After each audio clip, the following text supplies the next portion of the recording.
usapan po natin ito pong kumakalat po ngayon na mga pangalan ng mga senatorial bets na di umano ay inendorso na ng Iglesia ni Cristo In fact, dito ho sa aking hawak po ngayon, post po ito mga kabida ni Attorney Mark Tolentino kung saan po ay nakalagay po itong 8 mga pangalan ng mga senatorial bets.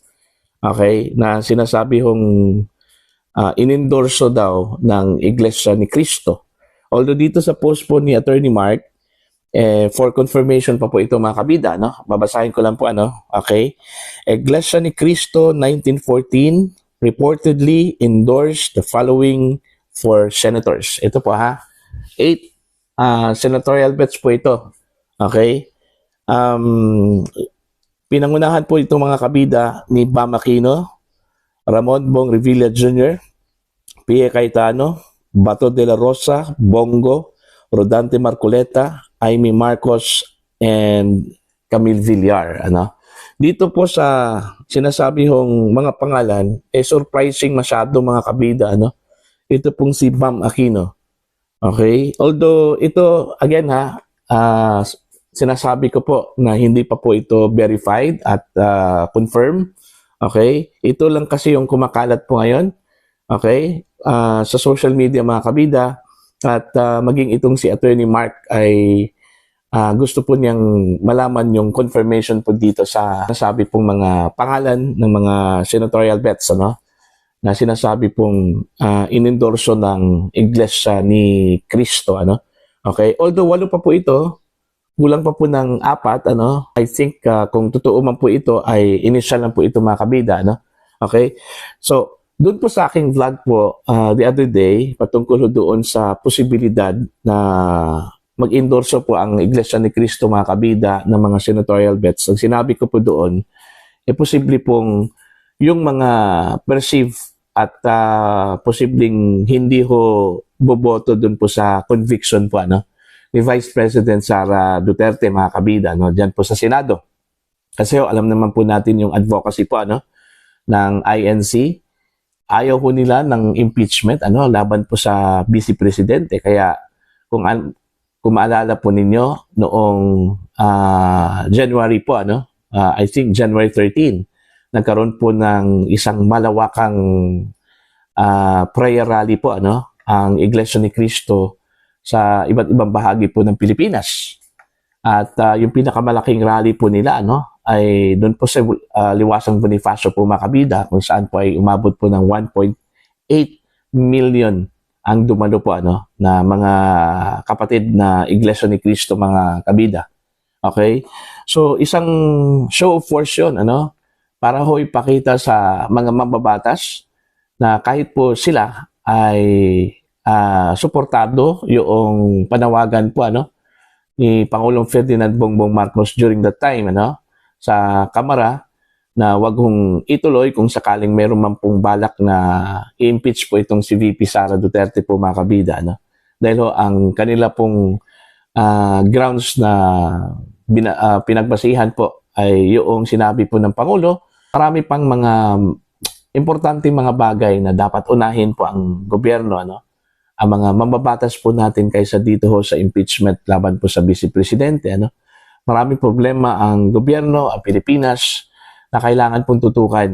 Okay? At itong impeachment daw ay magbigay lang daw ito ng pagkawatak-watak ng mga Pilipino, division, mga kabida. Kaya yun, sinuportahan po ng INC ito pong stance po ng Pangulo, wag ituloy ito pong impeachment laban po sa Vice Presidente po mga kabida. Pero subalit, hindi po nakinig. Ito pong House of Representatives. Itinuloy po mga kabida. At yun nga, yung impeachment complaint, prenoseso po dyan po sa House at ito po ay itinansmit po mga kabida sa Senado. Kaya ito po ngayon, nakabimbi mga kabida, ito pong impeachment trial ng Vice Presidente. So, yun po yung aking personal na pananaw, na posibleng kung mag-endorso man ang Iglesia ni Cristo, yung mga kandidato po, na perceive na hindi ho boboto doon po sa conviction, ng Vice Presidente po mga kabida. At in fact, sinabi ko nga dun sa aking vlog na posible ito pong Duterte, kasi malinaw po na hindi talaga ito boboto mga kabida kung sakali hong palarin yan po sa Senado dito ho sa conviction po ni Vice President Sara Duterte. Okay? So, yun po, no? Linawin lang po natin ito pong ating binasa po ng mga pangalan ay hindi pa po ito kumpirmado, subalit ito po ay kumakalat po ngayon sa social media, no?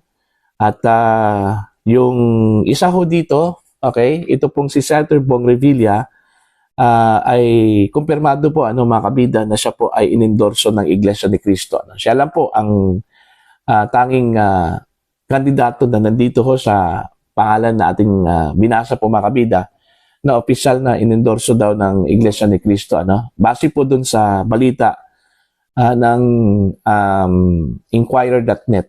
At meron na pong post po itong si Senator Bong sa kanyang Facebook account, kung saan po ay nagpasalamat po ito kay Eduardo Manalo, ang punong ministro, executive minister po ng Iglesia ni Cristo mga kabida, dahil ho sa endorsement na binigay ho sa kanya ng pamunuan po ng INC. Anyway, kung totoo man po ito, itong mga pangalan na lumabas po ngayon, wala ho tayong magagawa, kasi ho, decision po yan, ng pamunuan po ng Iglesia ni Cristo po mga kabida, Marami pong umaasan na straight mga kabida, ito pong INC, doon po sa Duterte, considering yung kanila pong advocacy po mga kabida, na ayaw ho nila ng impeachment, laban po sa Vice Presidente, ito pong Duterte, sigurado naman po ito, na hindi talaga ito boboto doon po sa conviction, mga kabida ni Vice President Sara Duterte, kung sakali mang palarin po itong Duterte, dyan po sa Senado.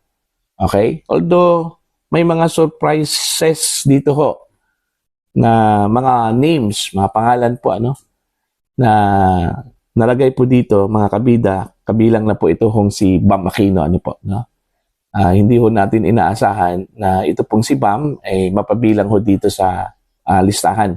Although, lininawin ko lang po, mga kabida, hindi pa po kumpirmado ito, hindi pa po verified.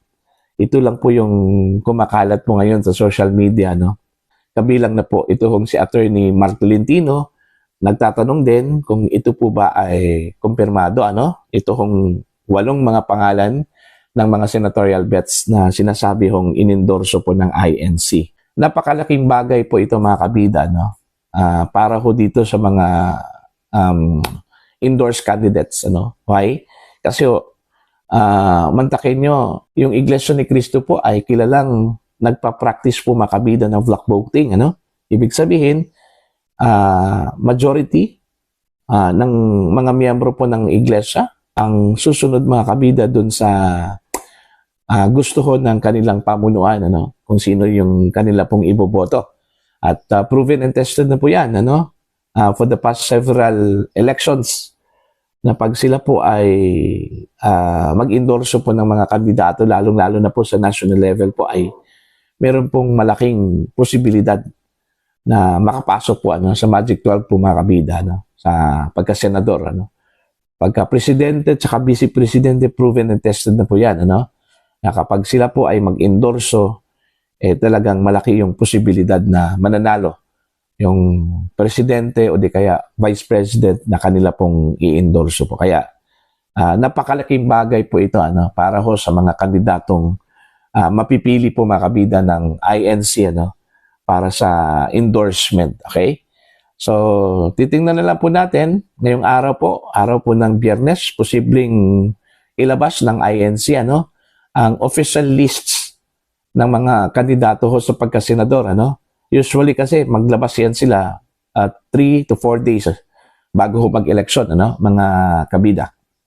So, ngayong araw po, inaasahan po natin na ilalabas po ng INC yung official list po ng mga kandidato sa pagkasenador, mga kabida, na kanila pong i-endorso po para sa midterm elections. Pero dito po sa mga pangalan na sinasabi ko po mga kabida, isa lang po dito ang kumpirmado, ano? Ito pong si Senator Bong Revilla. Sa mga umaasa na Duterte straight, yung INC, okay? Huwag na kayong umasa po dyan mga kabida kasi malinaw po kung totoo po itong mga pangalan na aking binasa po mga kabida. 4 pong mga kandidato na hindi ho kabilang sa Duterte ang nakapasok po dito, ano? So, since meron pong 4 po mga kabida ang natira, so ating ipagdasal, lalong-lalo na po doon po sa mga umaasa na sana Duterte yung i-endorso po ano, ng INC, baka yung 4 na natira magmula po sa Duterte po mga kabida. Yun yung ating aasa.